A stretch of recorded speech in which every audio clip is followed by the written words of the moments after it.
हाय नहीं अभी बाकी।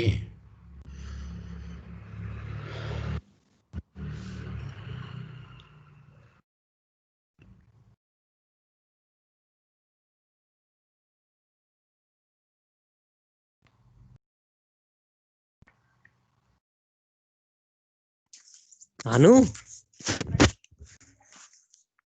माइक कर लो अपना। तो ये अभी एक चीज 2-4 मिनट में, चलो जब तक और ज्वाइन करते हैं। Yes sir. तो एक क्या है कि just to get the feedback कि आपको ये जो ऑनलाइन स्टडी है, अभी आपने देखा होगा कि मतलब इसके अगेंस्ट जो कई जो यूनियंस हैं, जो स्टूडेंट्स यूनियन है, ठीक है ना, यस सर, वो यूनिवर्सिटी का, मैं रैलीज हो देख रही। रहा था कि दे आर मतलब प्रोटेस्टिंग कि कॉलेज खोले जाएं, ठीक है ना।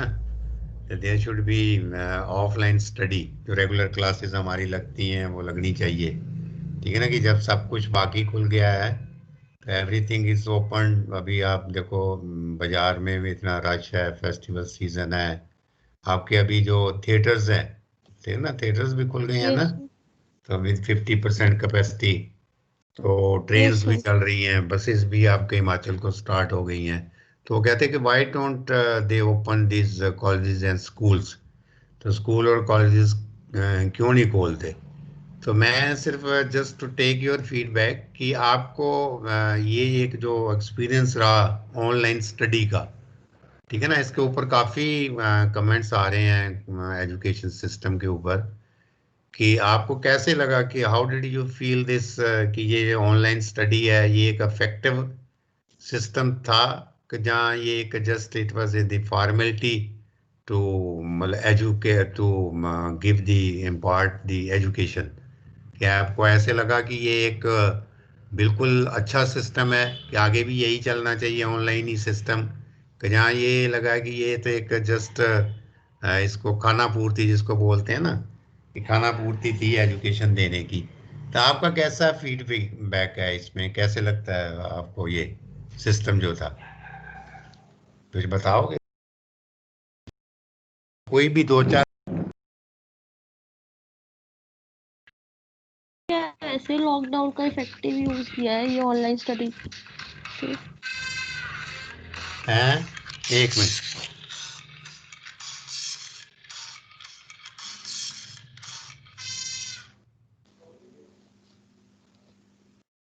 कैसे। सर जैसे लॉकडाउन में इतना कुछ हो गया तो उसके उसके उसके लिए तो अच्छा सिस्टम था हाँ ये कि मतलब हाँ। जब ये लॉकडाउन में हुआ तो तब तो ठीक था, यस कि सर। डेंजर था कि स्प्रेड ना हो ये वायरस।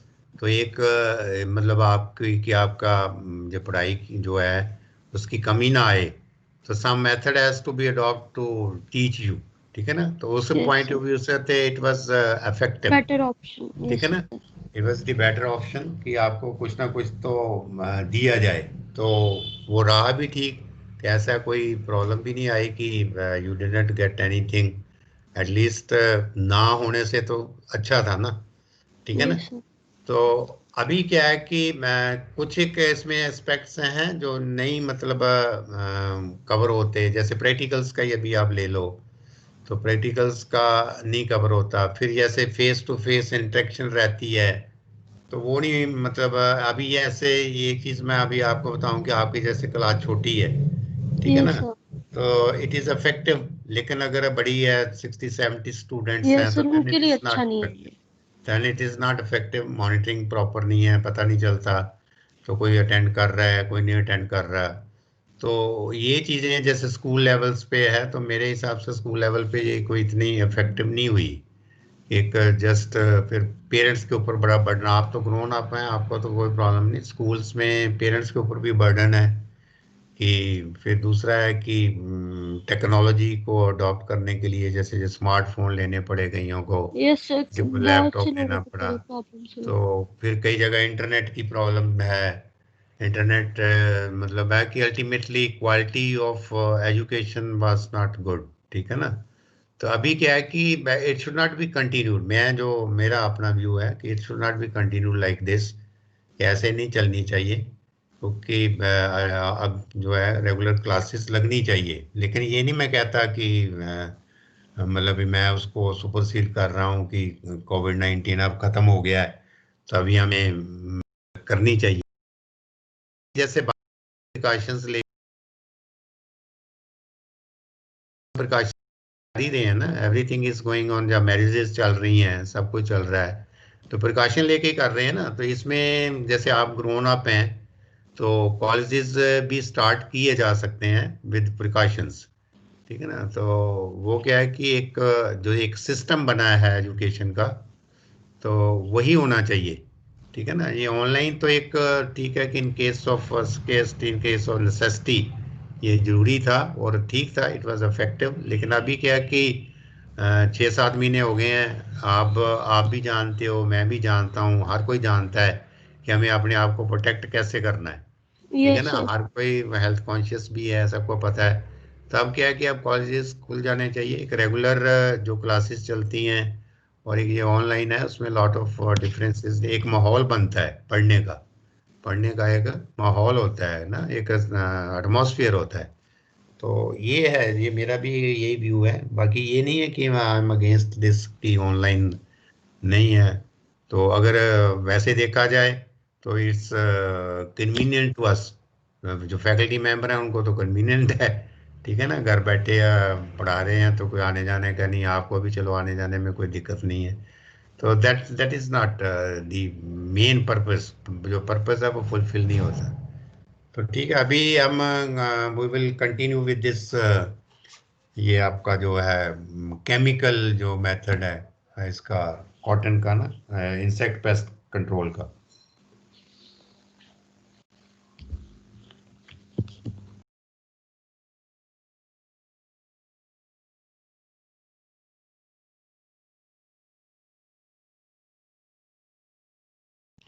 तो ये फर्स्ट जो इसमें इंसेक्ट पेस्ट है, आप इसमें लिख लो कि first is the sucking insect paste, sir sucking. आपने केमिकल कंट्रोल नहीं करवाने थे अभी?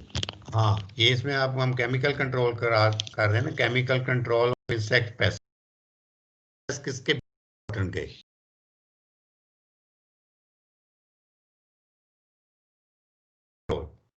जो इंसेक्ट पेस्ट है that is the sucking insect paste, सक जो करते हैं, क्योंकि मोस्टली आप देखो कि इसमें सकिंग ही ज्यादा है, sucking insect pest. Yes sir.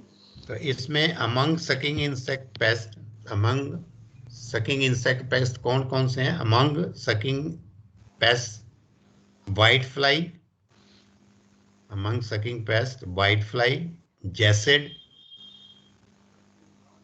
Jassid, then mealy bug, thrips, छोटे छोटे सब कीड़े हैं जो mealy bug, thrips and aphid are most serious on BT cotton, are most serious on BT cotton, and they cause maximum damage,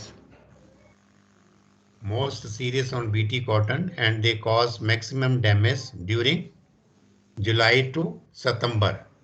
ये July to September month जो है rainy season जो है, इसमें बहुत अफेक्ट करते हैं, July to September. Okay sir. White fly adults, white fly adults sucks, white fly adult sucks, suck करते हैं, चूसते हैं सैप, जो इसका जो क्लोरोफिल टाइप होता है, सैप जो जूस होता है, सक सैप लीव्स, सक SAP from leaves and excrete honeydew on leaves, and excrete honeydew on leaves,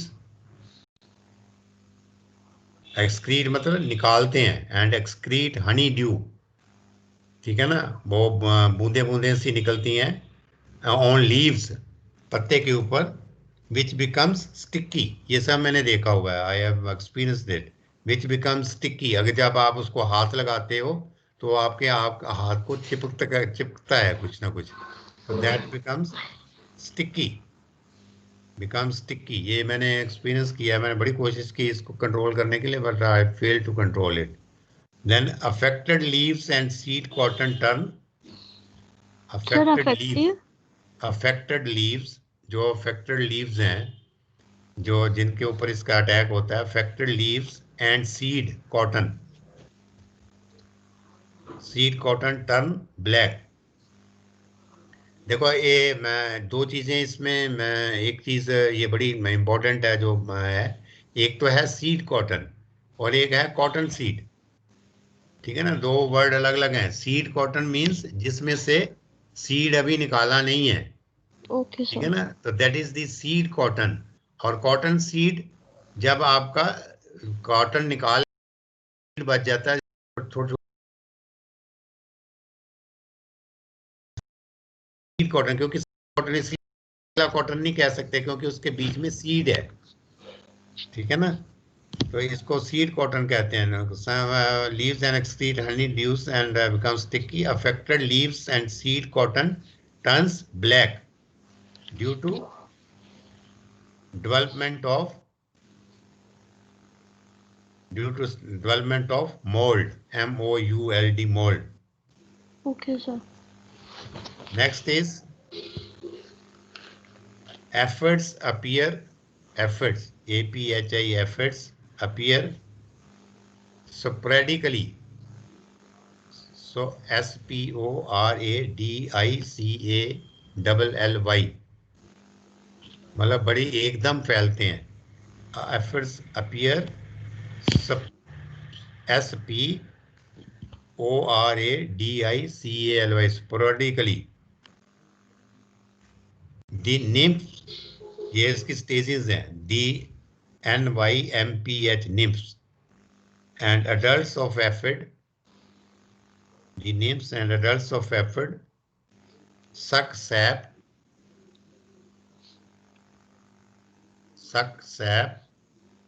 and excrete honeydew on leaves,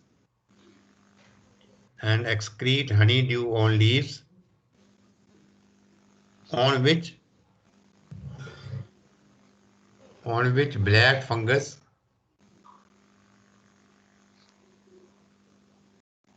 develops, on which black fungus develops.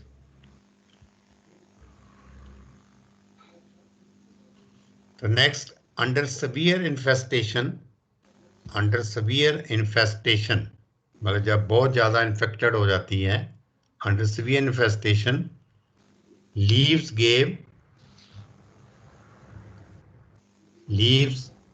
give blasted appearance. Leaves give blasted appearance. Leaves give blasted appearance.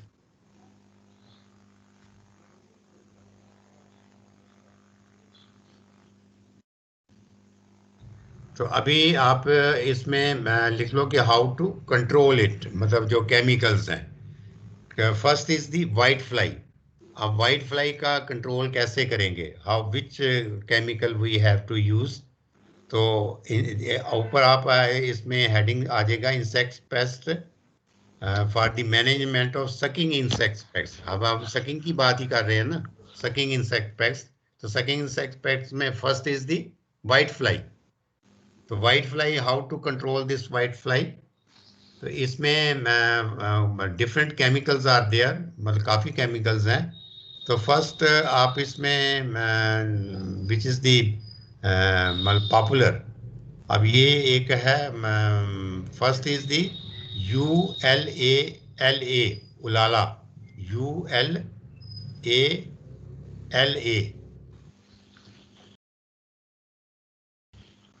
की जो कितनी है, 80 ग्राम एकड़, इसकी 80 ग्राम dose. ये this is the chemical. और ये जो वेटेबल है पाउडर में, वेटेबल ग्रेन्यूल्स हैं. तो 80 ग्राम पर एकड़ इसकी जो है डोज है. Then is applaud, APPLAUD, applaud 25 SC, applaud 25 SC और इसकी डोज है 400 ml पर एकड़।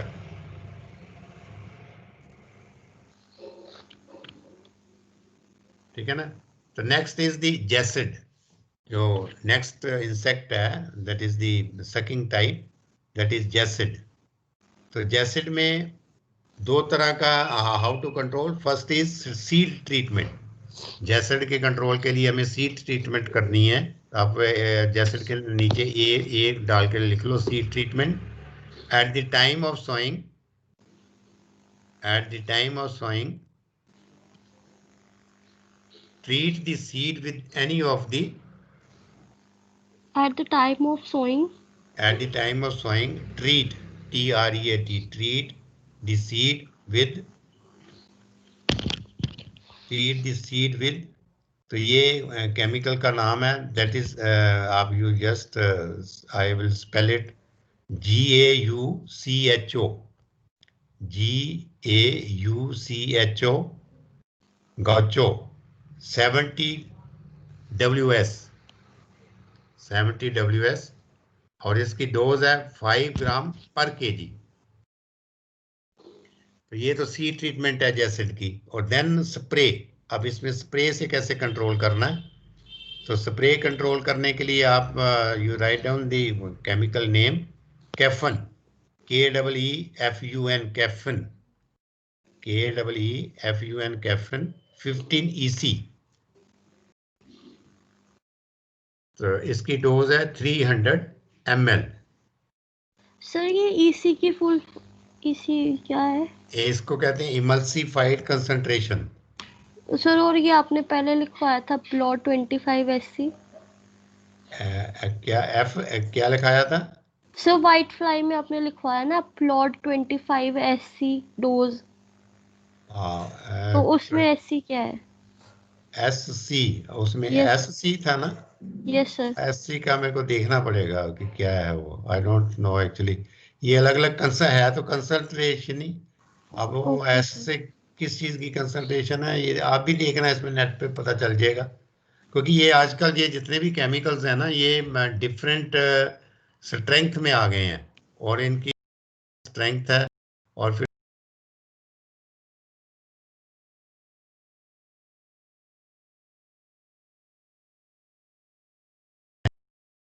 पाउडर है।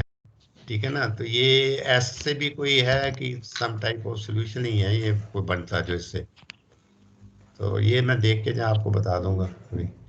तो नेक्स्ट क्योंकि ये सारे नए केमिकल्स हैं बिल्कुल आगे। तो स्प्रे करेंगे इसमें कैफिन 15 AC। ठीक है। और इसकी डोज रहेगी 300 ml पर एकड़। देन सेकंड केमिकल है ओशिन, OSHEEN, ओशिन 20 SG। आप देखो यहाँ SG है, यहाँ भी SG है। 20 SG 60 ग्राम। इसकी डोज कितनी है? 60 gram. Then thrips, THRIPS, thrips. Thrips के लिए जो केमिकल है that is first is Delegate, DELEGATE, Delegate 11.7 SC, that is 170 ml।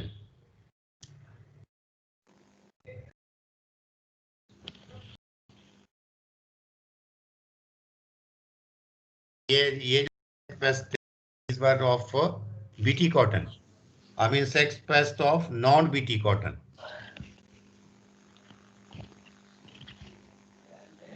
तो first is the ball warm. अब नॉन बीटी कॉटन पे बॉल वॉर्म लगेगा ना, बीटी कॉटन पे बॉल वॉर्म नहीं लगता क्योंकि दैट इज रेजिस्टेंस उसमें ऑलरेडी क्रिएट की हुई है। तो यस सर। इसमें first is the ball warm.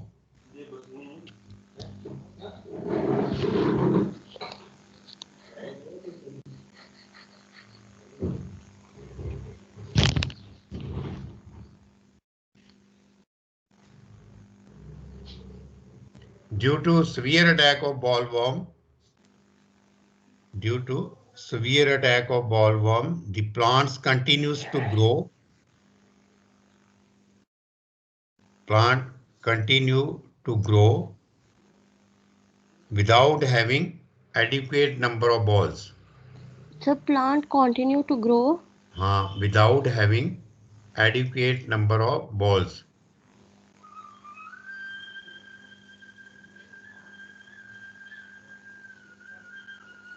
Next is tobacco caterpillar. Tobacco caterpillar, ये आगे भी आपके ये आया है. Sir, adequate number of balls. Adequate number of balls, BOLLS. Yes, sir. Then is tobacco caterpillar.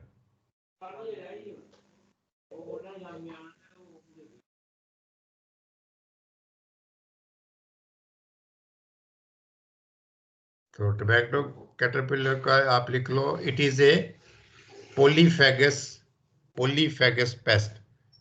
It is a polyphagous pest.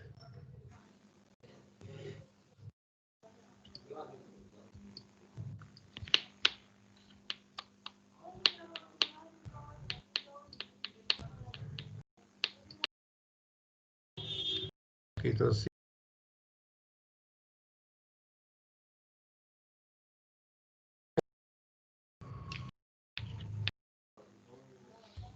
control the tobacco pillar by spraying any of the insecticide.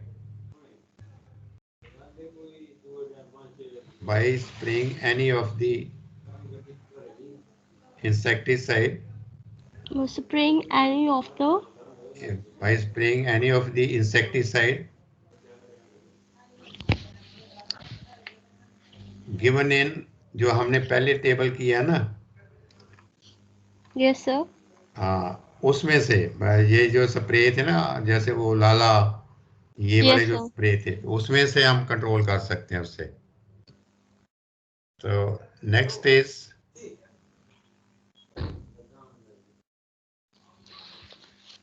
Is pink bollworm.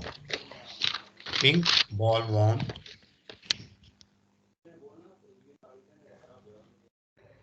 ये insects हैं, pink bollworm. Then spotted bollworm,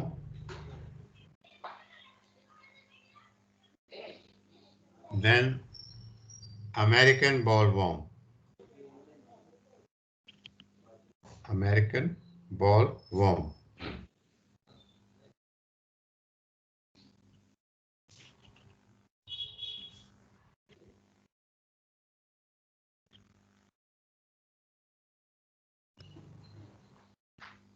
और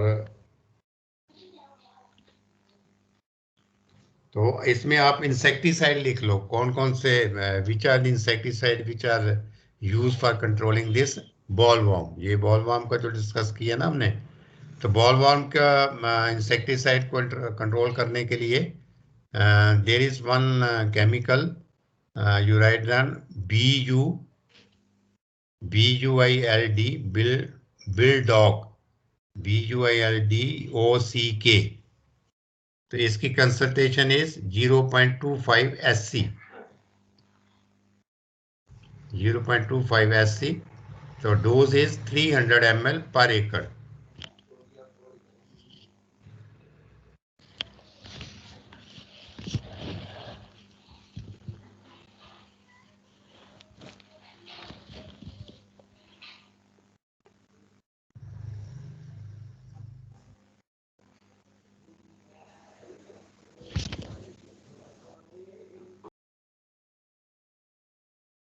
next is, इसमें बहुत कुछ जाता है ना. तो नेक्स्ट एक आप इंपॉर्टेंट ये लिख लो, फिर यही डिस्कस करके करेंगे खत्म इसको. इंसेक्टिसाइड आप हेडिंग लिख लो, ये insecticide resistance management strategy. Sir फिर से रिपीट करना. इंसेक्टिसाइड रेजिस्टेंस मैनेजमेंट स्ट्रेटजी, मतलब कैसे इसको कंट्रोल करना है इंसेक्ट्स को. इंसेक्टिसाइड रेजिस्टेंस मैनेजमेंट स्ट्रेटजी, तो इसको बोलते हैं IRM।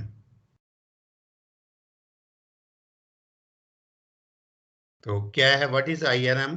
अगर आज की question comes in the exam, IRM is component of integrated pest management. IRM is component of integrated pest management program. IRM is component of integrated pest management program. The adoption of this strategy,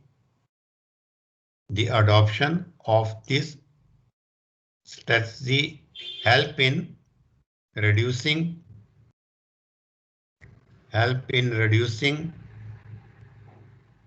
the insecticide resistance to insects. Insecticide resistance to insects. It also increases functional life of the insecticides. It also increases the functional life of the insecticide.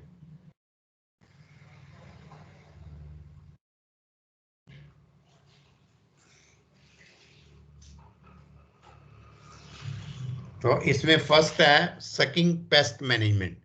Sucking, जो sucking type paste हैं उनकी management कैसे करनी है, sucking pest management.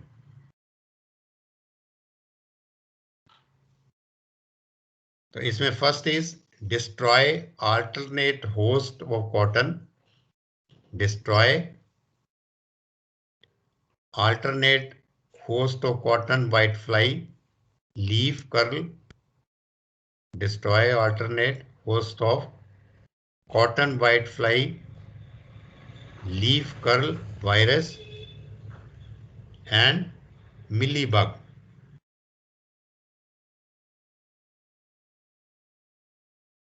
तो next इसमें क्या है, what is the step to be taken? Do not use any insecticide during the period to conserve natural.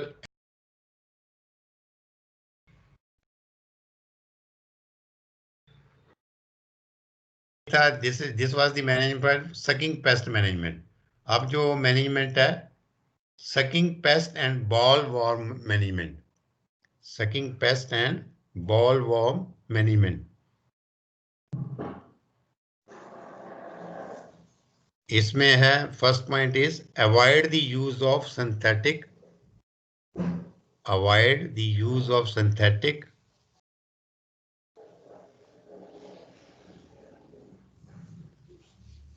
इसमें जो केमिकल है उसका नाम है avoid the use of synthetic pyrethroids, PYRE पायरी,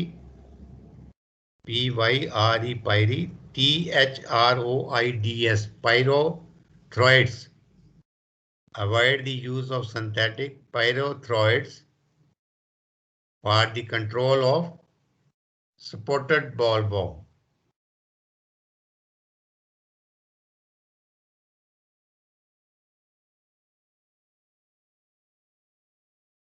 So next is bollworm and tobacco caterpillar management. Bollworm and tobacco caterpillar management.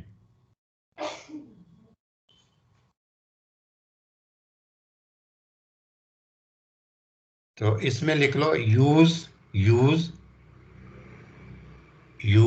इंडोक्सा, ये है tough थोड़ा सा, यूज इंडोक्सा कार्ब्स, INDOX, सारे केमिकल हैं, यूज इंडोक्सा कार्ब्स, INDOX से CRB इंडोक्सा carb in case of American born, use इंडोक्सा born in case of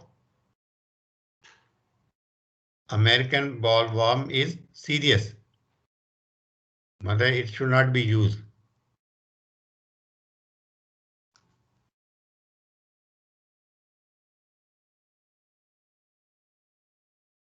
तो ये था रिगार्डिंग दिस इंसेक्ट पेस्ट। अब हम डिजीजेस सिर्फ लिख लेते हैं, तो then we will discuss in the next, जब हमारा आएगा तो when will we have the next session. तो इसकी डिजीजेस कौन कौन सी हैं? You just write down the diseases of cotton. First is the leaf curl, LEAF, leaf curl. Then root rot, leaf curl, root rot, bacterial blight, then leaf spots,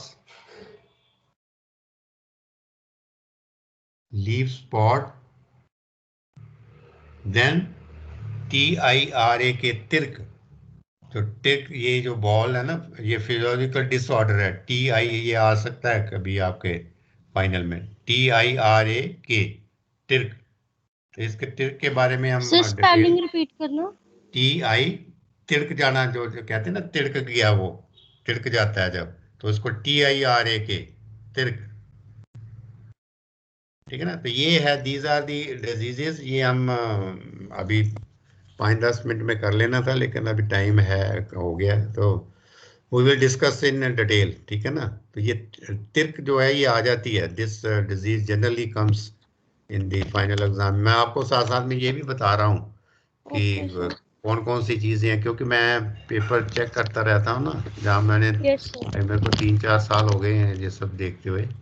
तो क्या क्या आता है वो भी मैं आपको बता देता हूँ कि दिस आर दी इम्पोर्टेंट। आजकल थोड़ा सा पैटर्न भी चेंज कर दिए इन्होंने, क्योंकि एग्रोनॉमी में क्या कर देते हैं कि समटाइम्स से जनरली आस्क, क्योंकि उसको थोड़ा सा ऑब्जेक्टिव टाइप भी बना देते हैं कि राइट डाउन दी वैरायटीज। जैसे अभी मैंने आपको डाला भी ये था, उसी पैटर्न पे ही डाला है मैंने सब कुछ, कि write down the geometry of this crop, write down the varieties. फिर ठीक है ना, नाम लिखो कॉटन के,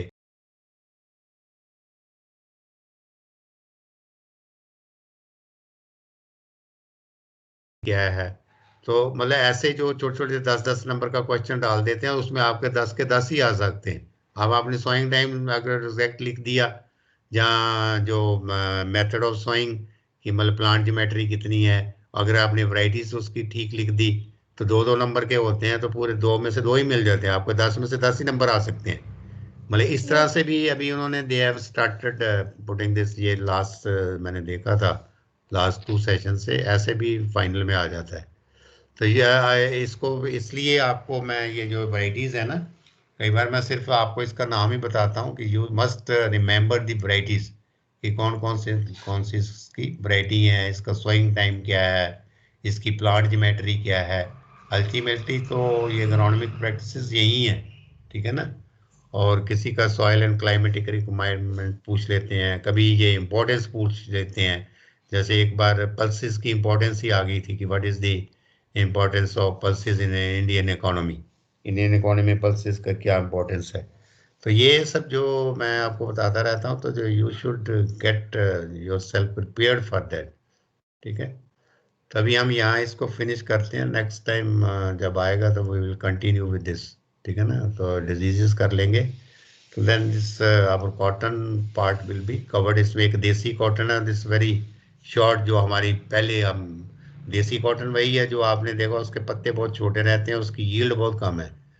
तो देसी कॉटन अभी बहुत कम लगाई जाती है, it's very rare in the field. अभी जो है अमेरिकन कॉटन ही है, ये जो BT कॉटन है, अमेरिकन कॉटन है।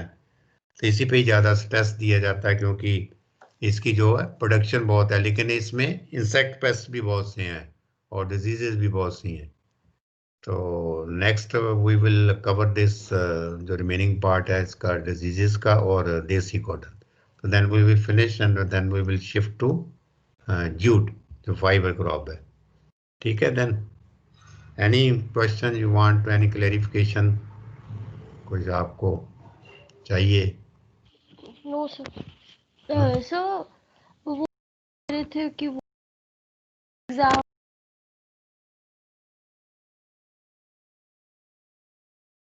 तो कुछ हाँ, अभी कोई देर इज नो नोटिफिकेशन, कभी अभी कुछ नहीं आया, नथिंग इज देयर। जब भी आएगा ना तो मतलब आपको इन्फॉर्म किया जाएगा, आपके ग्रुप में भी डाला जाएगा जो सब कुछ है। ओके तभी सर। कल से तो इनकी ओरिएंटेशन है, जो नए स्टूडेंट्स आए हैं ना, यस कल सर। से इनका एक ओरिएंटेशन प्रोग्राम है। मेरे को कल ही बताया, अभी पता नहीं आप फिर क्लासेस का कैसे होगा क्या होगा, तो वो भी पता चल जाएगा शाम तक।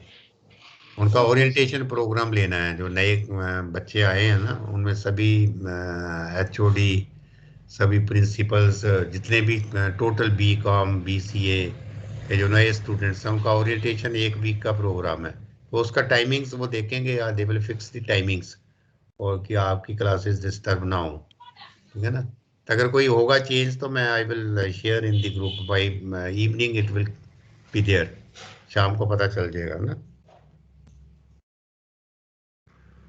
Okay then, thank you.